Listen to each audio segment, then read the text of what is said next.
Beno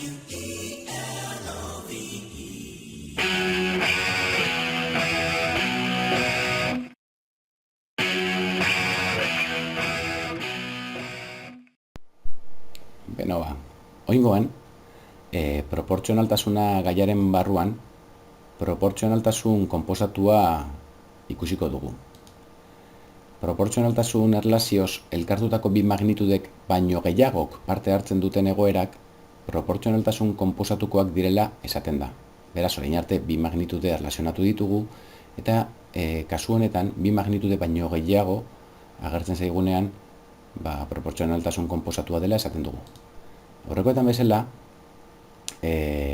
adibide batekin ikusiko dugu nola ebazten diren honelako problemak. Kasu honetan, esaten dugutena da, 60 maikideko eskola jantokian 36 kilo barazki kontsumitu dira 3 astean. 80 maikide izanez gero, zenbat kilo barazki kontsumituko dira 4 astean? Bale, orduan, zer egin behar dugu? Lehenengo begiratuko dugu zer magnitudek hartzen duten parte. Bai?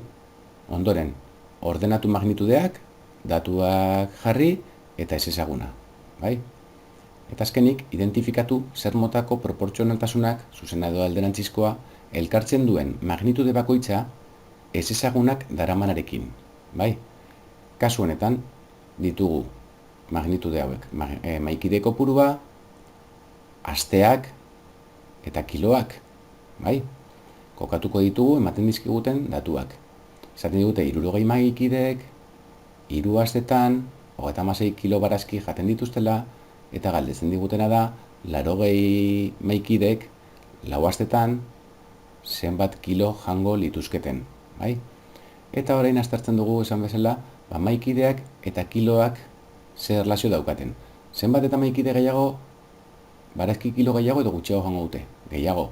Horregatik, proportzionaltasun zuzena dela esaten da. Eta asteak ere konparatuko ditugu, ez ezaguna daukan, zutaberekin, edo magnitudarekin, kasu honetan, kiloekin.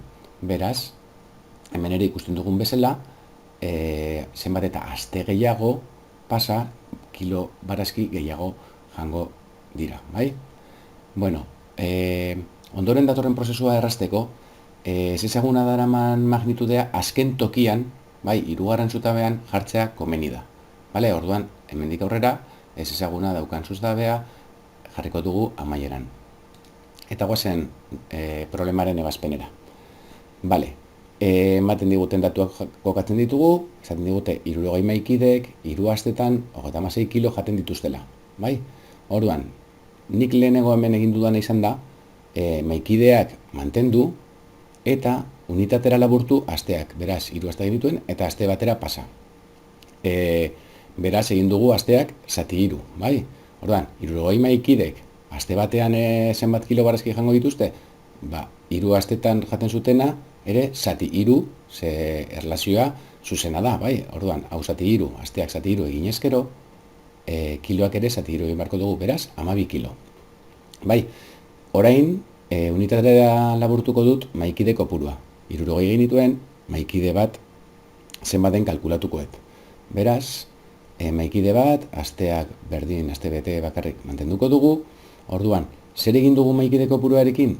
12, zati 60, beraz, hemen jandako kiloak ere, zati 60 egin barko dut, honek esan nahi du, 0,2 kilo jaten duela maikide batek aste batean. Bai? Behin, hau edukita, orain, eskatzen diguten datuak jarriko ditut. Baina, eskatzen diguten 80 maikidek zenbat jaten duten 4 astetan. Orduan hasiko gara, lehenengo 80 maikide hau aldatuko dut, astea berriro mantendu dagoen bezala, aste bete. Orduan, maikideak bider 80 egin dudanez batetik 80ra pasatzeko, batek jaten baditu 0,2 kilo, bestea ere bider 80 maikide, bider 80 egin barko dut, 16 kilo. Eta azkenik, ja eskatzen digutena, 80 maikide, 4 astetan zenbat kilo jango duten. Aste batetik 4ra pasa nahi zenez, bider 4 egin dudanez, aste batean jaten zuten 16 kiloak ere, bider 4 egin barko dut, beraz, 64 kilo. Hau, automatizatu daiteke metodo batekin, bale? Eta ontsa ikusiko dugu pizkatxo bat prozesu guzti hau automatizatuta, bale? Orduan, hemen dauzkagu hasierako datuak, bai, kokatuta ez ezaguna daukan zutabea amaieran, eta hau ebasteko egiten dena da biderketa sortzen diren zatikiekin.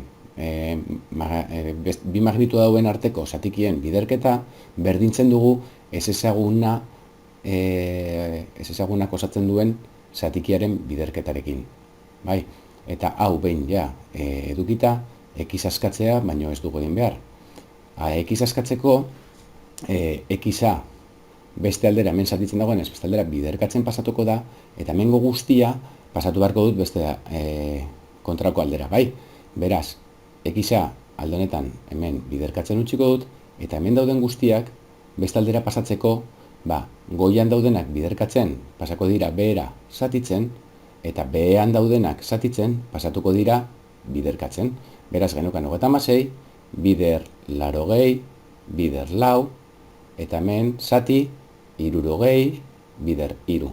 Bai? Eta honek ematen digu 64. Bai? Beraz, 80 maikide izanez gero, 64 kilobarazki jango dira lau astean. Bai? Bale. Eta orain, ikusiko dugu beste adibide bat. Bai? Baina kasu honetan, alderantzizko proportzionaltasun bat sartuko dugu tartean. Bai? Orduan, esaten diguten probleman ondoko ikus dezakegu. Bai? Baserritar batek 400 kilo garagar behar ditu 15 zaldiri 8 egunean jaten emateko. Bale, 500 kilo garagar izanez gero, zenbat asterako izango luke 25 zaldiri jaten emateko? Bale, ikusten dugu, kasu honetan, kokatzen ditugu magnitudeak, beti bezala, ematen dizkiguten datuak, bai, ez ezaguna daukan magnitudea beti amaieran, eta orduan, esaten diguten datuak dira, kokatzen ditugu, 400 kilo, 15 zaldi, 8 egun, bai, behar dutela. Bale, eta gero, eskatzen digutena da, 500 kilo garagar, izan ez gero, 15 zaldiren artean, bale, zenbat asterako izango luketen, ez? Bale, ikusten dugu, garagar kiloak zenbat eta gehiago izan, egun gehiago irango duela, gehiago, proportzionaltasun zuzena. Aldiz, zaldi kopurua, zenbat eta zaldi gehiago jaten egon gutxiago irango du janak. Beraz, kasu honetan, bi magnitude hauek alderantzizko erlazio bat daukate, bai?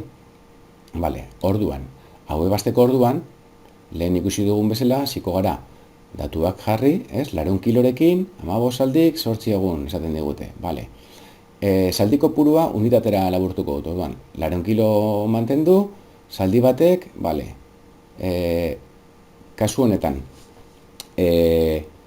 zaldiak 15-etik, zaldi batera, zati 15 egin dut, baina zaldiak, esan dugu, egunekin, alderantzizko proportzionalidadea daukala, bai? Orduan, hau, zati 15 egin badut, bestea bider 15 egin beharko dut, egunak, bai?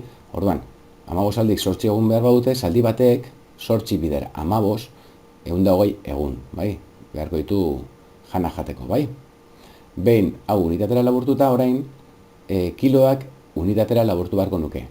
Kasu honetan, unitatera egin daiteke, baina errestearren, baseroak kontutan izan da, 400 kilo, 100 kilora laburtu ditut, bai? Gero egin daitekelako oso errez, 500 kilorentzako bider 5, orduan, egin dut 100 kilora, unitatera beharrean, bale? Orduan, 100 kilo, mantentzen dugu zaldi batek zenbat jango luken, bai? Orduan, 400 zati lau egin dugu, 100 kilo eukitzeko, bai? Eta, orduan, esan dugu garagar kiloak egunekin, toka proportzionaltasun zuzena, beraz, hau zati lau egin bara dut, beste hau ere, 120 egunean ere, zati lau egin barko dut. Berdin, orduan, 30 egun, bai? Eta orain, kiloak, eskatzen diguten kiloak sartuko ditut, 500 kilorekin, zaldi batek, zenbat jango luke? Bider 5 egin dudanez hemen, eta proportzionaltasuna zuzena denez ere, 30 egun hauek ere biderkatu beharko ditut bider 5. beraz, 150 egun, bai? Eta ja, eskatzen digutena da, 500 kilo berdin mantenduko dut, 25 saldik zenbat jaten duten, bai? Zenbat egun, barkatu. Orduan, hau, saldi kopurua, egin dudana da, saldi batetik 25era pasatzeko bider 25. Baina, badakigu, magnitude honeko honekin alderantzizko proportzionalidadea daukala, bai? Orduan hemen bider 25 egin badut, hemen geneukana zati 25 egingo dut, beraz, 6 egun. Bueno, guzti hau lehen bezala automatizatu daiteke prozesu hau, bai? Orduan, lehen bezala, datuak jartzen ditugu, bai? Dauden moduan, ez ezaguna daukan zutabea amaieran, eta lehen bezala egin behar duguna da zatiki baliokideak hauek, bi magnitude hauek biderkatzen jarri eta gunei berdin du, baina honek alderantzizko proportzionalidadea duenez, zer egiten genuen alderantzizko proportzionalidadea geneukanean barkatu, ematen genion buelta zatikiari, horregatik hemen zatiki hau buelta emanda jarri dut, bai?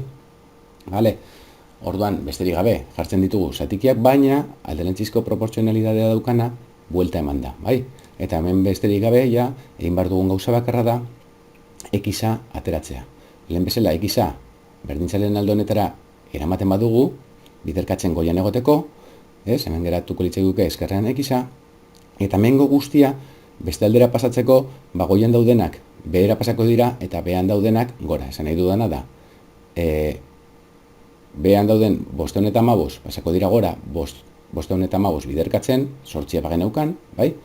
Eta 425 pasako dira bera zatitzen. Eragiketa hau egin ondoren, ematen digu 6.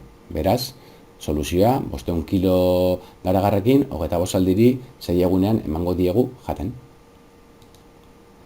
Eta hoize izan da guztia. Beti bezala, bakizue, klasean praktikatuko dugula orain ikasitako hau.